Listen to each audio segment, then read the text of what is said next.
안녕하세요. 저는 30살 여자이자 뱃속에 12주 된 아이를 가진 임산부입니다. 요즘 임신 초기라 안 그래도 예민하고 몸이 부대껴 쉽게 지치는데 이래저래 시댁 때문에 올바른 태교에 전념을 할 수가 없네요. 제 뱃속아기 아빠인 제 남편은 같은 대학에 재학 중이던 저희 동기 소개로 만나게 되었습니다. 서로 웃는 게 비슷하다고 만날 때마다 저 닮은 오빠가 있다면서 남편 얘기를 입에 달고 살던 친구는 급기야 저희 두 사람을 직접 소개시켜주겠다고 저한테 말도 없이 남편을 술 마시던 학교 앞 주점에 데려왔고 얼떨결에 만나게 되었지만 술 기운을 빌려 금방 친해질 수 있었죠. 저희 학교를 졸업하고 당시 먼저 직장을 다니고 있었던 남편은 겨우 3살 차이였는데도 무지하게 나이 많고 어른 같아 보였는데요. 대기업 다니는 직장인이라며 그 후로도 몇 번 친구와 함께 다 같이 만날 때마다 번지르르한 양복을 빼입고 오는 게 완전히 제가 대학에서 보는 또래의 다른 친구들과는 다른 모습이어서 늘 눈이 휘둥그레지곤 했었어요. 곧 졸업하고 취업할 때가 다가올 테니 뭐라도 팁을 줄 수 있는 오빠이지 않을까 싶어서 간간히 오는 연락에 답장만 하며 1년쯤 지나오던 와중에 덜컥 남편이 제게 고백을 했죠. 졸업학년이 빡센 것도 알고 취업 준비로 바쁜 것도 알아서 고백을 지금 해야 하나 말아야 하나 많은 고민을 했지만 이왕이면 옆에서 함께 도와주며 연애를 시작하고 싶다던 남편의 조심스러운 고백은 취업 준비로 진이 다 빠져있던 제게 참 단비 같은 존재였어요. 괜히 설레고 숨겨져 있던 연애 세포가 막 되살아나는 기분이 들며 남자친구가 생긴다는 게 어떤 건지도 모르고 대뜸 고백을 받아줬답니다. 네, 이 남자는 제 인생의 첫 남자였습니다. 단 한 번도 연애를 해본 적이 없었고 여중 여고로 나오면서 일을 가며 남자들이 있는 대학으로 진학을 했건만 그럼에도 누구 하나 대시를 한 번 안 하더니 남편이 짠 하고 나타난 것이었습니다. 남편은 처음 저와 만났던 그날부터 지금까지 늘 태연한 자세와 태연한 표정으로 참 태연하게도 능숙한 말들을 곧잘 뱉어내곤 했어요. 긴장하는 모습을 단 한 번도 본 적이 없었죠. 새로운 사람에게도 금방 친화력을 갖춰 깊은 대화를 끌어내곤 했고 웃음도 많고 유머러스해서 상대를 기분 좋게 해줄 줄도 아는 사람이었어요. 그런 사람의 여자친구가 되다 보니 자연스레 웃을 일이 많아졌고 어느 순간부터는 제 옆에 이 사람이 없으면 흘러가는 시간이 너무나 무료하게만 느껴지기까지 했죠. 그렇게 알콩달콩 연애를 하며 남편의 응원을 받아 저는 대학을 졸업한과 동시에 국내 고지의 식품기업에 취직을 하게 되었습니다. 각자 직장인이 되고 나니 제가 학생일 때보다 연애는 더욱 즐거워졌어요. 마냥 자기가 돈 번다며 데이트 비용을 지불하던 남편에게 참 미안하기만 했는데 이제는 월급 받아 먼저 맛있는 저녁을 사기도 하고 깜짝 선물도 준비하는 등 제 딴에 좋아한다는 표현을 많이도 했죠. 그런 제 모습을 고마워라 하고 또 좋아라 하면 남편도 늘 저와의 데이트를 즐거워했고요. 단 하나 아쉬운 것이 있다면 저희가 연애를 하는 동안 간섭을 받았다는 것이었어요. 바로 그 무시무시하다는 시어머니도 아니고 시아버님도 아니고 저와 동갑내기인 시누이로부터 말이었죠. 당신은 시누이도 아니고 애비 시누이도 아니고 그냥 남자친구의 여동생이었는데 어찌나 저희가 데이트를 할 때마다 오빠한테 전화를 해서 옆에 제가 있는지를 묻고 무슨 데이트를 하냐고 묻고 뭘 먹었냐고 묻고 아주 시시콜콜한 것까지 다 보고를 해야 했죠. 처음에 남편도 그런 여동생이 귀여웠는지 오늘은 우리 뭘 했다? 뭘 먹었다 하면서 장난 섞인 말투로 대답을 해주다가 제가 하도 데이트 중에 흐름이 끊긴다고 하니 본인도 뒤늦게야 느낀 건지 몇 번 바쁘다고 전화를 끊으라고 상투적인 말투로 대답을 하기도 했어요. 하지만 꼭 그런 날이면 그날 밤 시댁에서는 일이 터지곤 했습니다. 시누이가 저 하나 때문에 오빠가 변한 것 같다면서 시부모님 앞에서 떼를 쓰고 통곡을 하며 퉁명스레 전화를 받은 오빠를 나무랐고 그 바람에 오빠는 오냐 오냐 하며 키운 여동생이 혹여나 마음에 상처를 받을까봐 억지로라도 달래주는 척을 해야 했죠. 그렇게 한바탕 소동이 있고 나면 다음날 저한테 신세 한탄을 하며 여동생 때문에 죽겠다는 말을 반복하곤 했고요.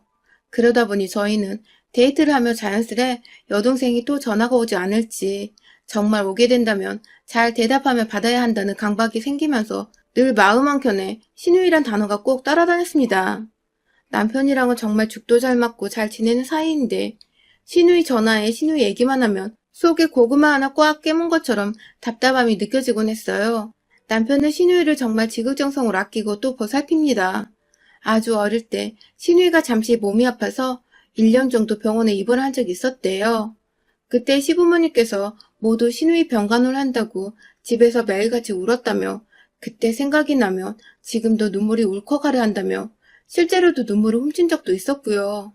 지금 살아있어 주는 것만으로도 가족들에게는 소중한 막내라며 그러니 저랑도 잘 지냈으면 좋겠다고 은연중에 신우이에 대한 컴플레인은 그만했으면 좋겠다는 뉘앙스를 풍기기도 했습니다. 저야 결혼 생각이 없을 때만 해도 이런 집도 있구나 하며 대수롭지 않게 넘길 수 있었어요. 여동생이 아팠다고 하니 지금 건강한 모습을 많이들 좋아라 하실 테고 막내딸이고 하니 더 예쁨을 받겠구나 싶었죠. 하지만 남편과 연애를 지나 결혼 얘기가 오고 가기 시작하면서는 무지하게 신경이 쓰이더군요. 설마 결혼을 하고서도 매일같이 신우이의 전화에 시달리고 하루 어찌 지냈는데 하나하나 전달을 해줘야 하나 싶어서 머릿속이 까마득했어요. 그래서 제 딴에는 방법을 하나 고안했습니다. 바로 결혼 전부터 정말 남편의 바람대로 신우이와 친해져 보는 것이었죠. 동갑내기라고 하고 각자 회사를 다니는 직장이기도 하니 서로의 공통사도 비슷할 것 같았고 대화를 나누다 보면 회사욕을 하면서 괜시리 죽도 잘 맞을 것 같았어요. 보통의 여자 또래들이 그렇게 신분을 쌓으니까 저도 금방 친해질 거라 생각을 하며 함께 만나기로 약속을 잡았는데 그런데 제가 상상했던 신우의 모습은 정말 하나도 찾아볼 수 없는 신우이가 제 앞에 나타났습니다. 아파서 성인이 된 지금도 자주 병원을 다니던 신우이는 연약하고 여리여리할 인상보다는 약간 저희 남편과 남매가 맞긴 한 건지 하나도 닮지 않은 외모부터 시작해서 새침하고 퉁명스러워 보이는 첫인상이 이런 말을 하면 안 되지만 꼭 홍지파츠에 나오는 못된 파츠 같았습니다. 저요? 사람의 외모만 보고 성격이나 그 사람을 다 파악하는 그런 무식하고 모자란 사람이 절대 아닌데요. 저희 신우이는 정말 제가 사회생활하면서 만난 그 어떤 독한 사람들보다 가히 최고봉이라 할 수 있을 만큼 인상이 좋지 못했어요. 그 바람에 저는 신우이 귀에 완전히 눌려서 동갑인데도 불구하고 감히 말을 놓을 수가 없었고 이런 저와 달리 제가 쩔쩔매고 있는 걸 알면서도 턱하니 먼저 말을 놓고 예, 쟤 하며 저를 3인칭으로 부르며 가리키는 꼴이 참. 남편과 결혼을 했다간 다른 게 아니라 신우이 때문에 집안 멀쩡한 날이 없겠구나 싶었다니까요. 그날 신우이를 만난 후 연애 중에 3번 정도를 더 만났었는데 그때마다 제 이름 대신 예, 쟤 하며 기분 나쁘게 절 불러댔고 저는 입도 뻥긋 못하도록 남편과 둘이서만 대화를 이어가며 절 의도적으로 배척하고 소외시키는 것도 느꼈는데요. 그럼에도 전 신우이 때문에 고민이 되는 결혼이었음에도 불구하고 오로지 남편을 보며 이 결혼을 결심했습니다. 신우이 한 사람만 빼놓으면 어쩌다 통화를 하게 되었던 시어머니도 좋은 분 같으셨고 늘 저를 챙겨주고 재밌게 웃겨주는 남편은 평생 배우자감으로 정말 딱이었거든요. 그렇게 눈을 질끈 감고 설마 신우이 때문에 이혼까지 갈 정도로 말싸움이 오갈 일이 생기겠나 싶어서 섣부른 고민이라 잡생각을 접어두고 식을 올렸어요. 그게 벌써 1년 전이네요. 지난 1년간 저희 신우이는 제가 생각했던 것보다 훨 제 결혼 생활에 악영향을 주었고 또 정신을 피폐하게 만들었습니다. 연애 중에 만났을 때는 그래도 애교와 투정이 반반 섞인 게 내 여동생은 아니지만 귀엽게 봐주리라 노력이라도 할 수 있었어요. 저도 저희 친정에서는 오빠가 있는 막내 여동생이다 보니 흔한 집에서 흔하게 오빠를 차지하고 싶어하는 영락없는 여동생의 모습이 제 눈에 보이기도 했었으니까요. 하지만 결혼을 하고 저희 둘만의 공간인 신혼집이 생기고 나선 공간적인 부분에 대한 아가씨의 질투와 욕심이 커져갔습니다. 중고등학생도 아닌 제 동갑내기인데 결혼을 하는 오빠가 새 가족을 데려왔으면 친해보고 서로에 대해 알아보고 이해해보려 하는 자세를 가지는 게 먼저일 텐데 우리 신우이는 시부모님과 함께 신혼집으로 집들이러 온 그날부터 그러더라고요. 어떻게 오빠가 내 방 하나 만들어 놓질 않고 신혼집을 차려놓을 수 있냐고 말입니다. 얼이 빠져 턱이 땅까지 미끄러져 간 기분이었습니다. 신혼집의 게스트룸, 하다못해 시부모님 방도 아닌 신우이 방을 차려놓아야 한다니요. 그 말에 네? 하며 놀란 눈을 일부러 더 크게 뜨고는 남편을 쳐다봤어요. 어처구니가 없는 티를 내고 싶었거든요. 그런데 그날 집안이 아주 난리가 났어요. 제가 기분 나빴던 표정을 지었다며 내내 뚱해있던 시누이는 집들이 음식을 입에도 안 대고 삐져있다가 결국 시아버지가 뭐 때문에 이러냐고 작게 혼을 내자 저한테서 환영을 못 받아 이런다며 꽥 소리만 지르고 집을 나섰어요. 그 바람에 시어머니며 남편이며 여동생 찾겠다고 뛰쳐나가고 시아버지는 제 마음을 너무나도 잘 안다는 듯 괜찮다고 한두 번 있는 일 아니니까 그러려니 넘어가라며 씁쓸한 표정으로 절 위로해 주셨어요. 그렇게 전 그날 이 집에서 시누이 버릇을 잘못 들인 게 시어머니셨구나를 단번에 알 수 있었답니다. 그 뒤로 시누이는 저희 집에 자주 찾아오거나 제게 따로 연락을 하진 않았지만 남편과는 거의 매일이다시피 전화통화를 했었습니다. 처음 한 달 동안은 내내 남편은 시누이의 전화를 받으며 퇴근 후 집에 들어왔고 들어와서도 옷 갈아입고 샤워를 하기도커녕 전화 받느라 핸드폰을 손에 낀 채 소파에 한참 앉아있곤 했어요. 제가 해도 너무한 거 아니냐며 집에 들어올 때만 해도 전화 통화를 좀 줄이거나 밖에서 통화를 다 하고 오라고 눈치를 줬죠. 정말 남편이 철딱서니 없게 여동생과 매일같이 통화를 하는 답 없는 인간인 줄 알고 결혼 자체에 막 실망을 하려 했는데 대화를 해보니 그가 남편도 어쩔 수 없었던 것이더라고요.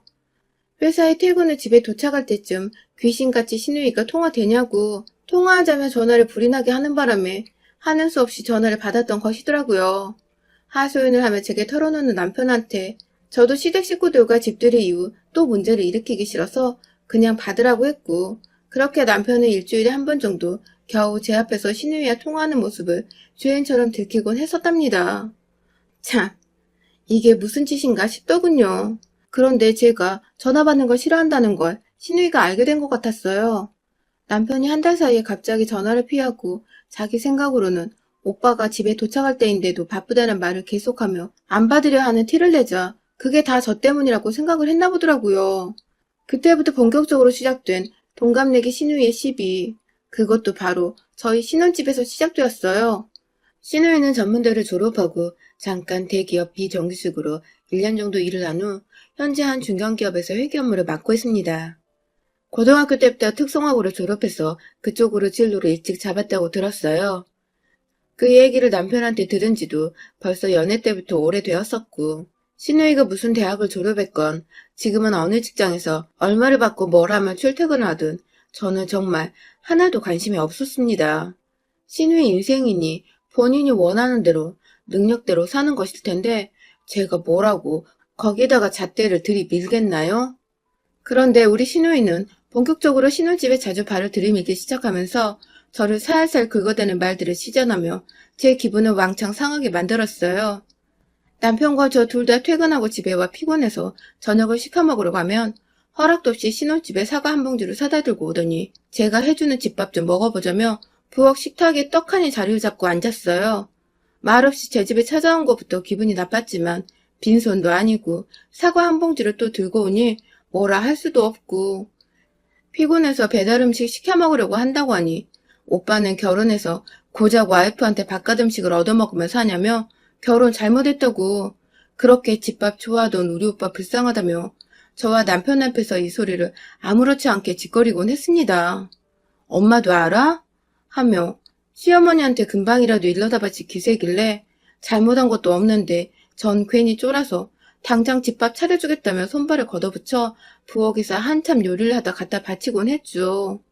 꼭 집에 올 때는 핑계 댈 만한 것들, 예를 들면 사과 한 봉지나 커피 3잔 등 1인당 돈이 5,000원을 넘지 않을 정도의 음식들을 함께 들고 와서는 제 집에 들어오던 시누이.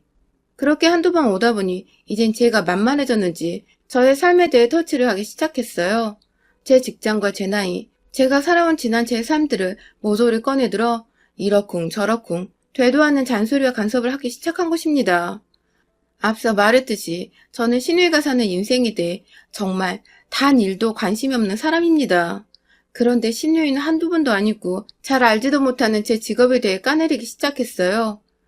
친해지려고 먹을 걸 들고 사온 줄 알았는데 저를 까내리기 위한 자리를 마련하고자 찾아왔던 시누이는 다 같이 모여 거실이나 부엌 식탁에 자리를 잡고 앉으면 기다렸다는 듯이 저에게 질문을 던졌어요. 뭐하는 회사냐? 연봉은 세후 얼마를 받냐. 같은 기본적인 것부터 시작해서 그런 식품회사를 다니면 머리에 망을 끼고 일을 하냐. 직접 기름 두르고 요리도 하냐면서 별 그지 같은 소리를 해대며 재밌다고 혼자 웃더라고요. 아니, 식품회사에서 요리사만 근무를 하냐고요. 신우이처럼 회계 일 하는 사람도 있고, 마케팅 하는 사람도 있고, 디자인 하는 사람도 있고, 죄다 각종 분야에서 잘 나간다는 사람들이 다 모인 회사인데, 진짜 유머가 아니라 비꼬려고 기분 나쁘게 웃으며 이런 질문을 하는 신우이를 정말 한 대 때려주고 싶은 거 꾹 참았습니다. 그러다가 최근에 제가 임신을 하는 바람에 완전히 온몸이 긴장의 연속이었어요. 첫 임신이었기에 기쁜 마음도 컸지만 주변에 유산을 한 친구가 있었기 때문에 좀 조심을 하려고 했죠. 남편이나 저나 건강관리를 최우선으로 여기면서 회사도 나름 열심히 다니고 있었고 마인드 컨트롤도 잘하고 있었는데 임신 소식을 듣자마자 또 달려온 우리 시누이. 무슨 말을 해도 정말 최대한 잘 넘겨오려고 했는데 그날 시누이가 절 제대로 빡이 돌아버리게 만들었답니다. 언제나 집에 와서 시답지 않은 제 일상을 걸고 넘어지며 빗꼬리하던 시누이가 하다 제가 인생을 헛살았다는 헛소리를 짓거렸거든요. 제가 대학을 다닐 적에도 취업에 대한 부담이 컸기에 최대한 기본에 충실하자며 졸업학점도 4.2를 유지했고 남들 쌓는 기본적인 어학 스펙부터 각종 전공에 관련된 자격증들을 따다 모았습니다. 지금 다니는 식품회사도 우리나라 1위 식품회사이고 들어가면서 자부심도 컸고요. 저 취업하는 걸 옆에서 봐주고 도와줬던 남편도 그걸 너무나 잘 알고 있고요. 그런데 비교하라는 건 아니지만 전문대 졸업하고 비정규적으로 한번 대기업에 들어갔다 잠깐 일하고 나와서 지금은 작은 회사에서 일하는 시누이가 자꾸만 대기업 별거 없다면서 학점 관리 제대로 못한 나도 들어가질 않았냐며 제 앞에서 저의 대학 시절의 노력들을 다 헛수고했다는 말을 하더군요. 네, 대기업 별거 없을 수 있죠. 인생의 일이 전부가 아니라면 굳이 큰 회사 다니면서 남들보다 야근도 많이 하고 업무 강도도 세게 받으며 일할 필요가 없으니까요.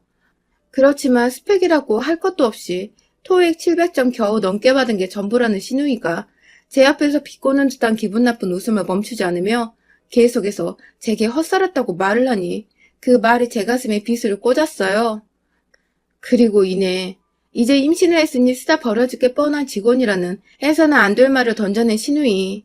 대기업에서는 임신한 여자는 쳐다도 안 본다고 다른 직원들도 임신한 여자한테 일 시키고 뭐 시키고 하기 마음 편하겠냐며 하다 제게 먼저 이 일을 그만두라며 보채는 신우의 말이 듣다 짜증이 밀려오더라고요. 순간 제 표정을 읽었는지 옆에서 남편이 저를 달래보겠다며 신우의 말을 가로챘습니다. 왜? 요즘 세상이 어떤 세상인데 임신했다고 그만두냐? 신우이를 조곤조곤 가르쳤는데 우리 신우이는 또 그 말에 지지 않고 대답하더라고요. 그리고는 해서는 안 될 말을 하고야 말았어요. 아니 글쎄 지가 뭐라고 제가 임신해서 회사에서 잘린다는데 손모가지를 건다는 말을 하는 게 아니겠어요? 뱃속에 지 조카가 자라고 있는데 손모가지 건다는 소리를 하질 않나. 임신했다고 축하는 못해주망저 곧 회사에서 잘릴 거라 악담을 퍼붓질 않나. 이대로 가만두자니 제가 속에서 어마어마한 천불이 나는 바람에 빨리 불을 꺼야 했어요. 매일매일 빈손으로는 안 오는 시누이가 그날은 손에 시어머니가 주신 들기름을 들고 왔거든요. 회사 퇴근하고 저희 집으로 바로 왔는데도 시어머니 들기름이 손에 들려있는 걸 보니 저를 꼽주려고 아침부터 들기름을 회사에 챙겨갔다가 친히 그걸 들고 곧장 저희 집으로 퇴근을 했나 보더라고요. 저한테 악담을 퍼볼 생각에 기분 좋게 이거 들고 출근했다 퇴근했을 신우의 생각에 머리가 더 터질 것 같았습니다. 아무래도 스트레스를 속으로 삼키느니 밖으로 뱉어내는 게 뱃속 아기 태교에도 좋을 거란 생각이 들었어요. 그 순간 정말 1초의 망설임도 없이 귀하디 귀한 국산 들기름을 그만한 값어치도 없어 보이는 신우에게 확 부어버렸습니다. 순간 병으로 확 쳐버리려는 걸 겨우겨우 참고는 들기름 뚜껑을 열자마자 신우의 눈이 딱 마주치고는 곧장 얼굴에 명중을 해서 들이부었죠. 온몸이 얼굴에서부터 질질 흘러내려오는 들기름으로 범벅이 된 신우이는 고소한 맛 때문인지 미끌미끌한 촉감 때문인지 한동안 지금 이게 무슨 일인가 하고 정신을 못 차리고 있었는데 곧이어 오빠! 하면서 남편을 부르며 소리를 지르고 울고 불고 아주 난리가 아니었죠. 남편한테 말했습니다. 지금 네 동생 내 앞에서 안 치우면 나 이거 이혼하자는 통보로 알겠다고.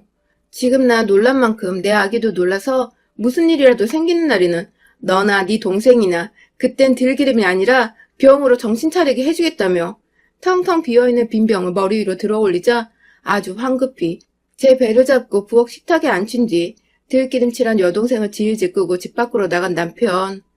밖에서도 계속 들려오는 신우의 울음소리에 아직 정신을 못 차렸나 하던 그때 남편이 막 소리를 지르더라고요.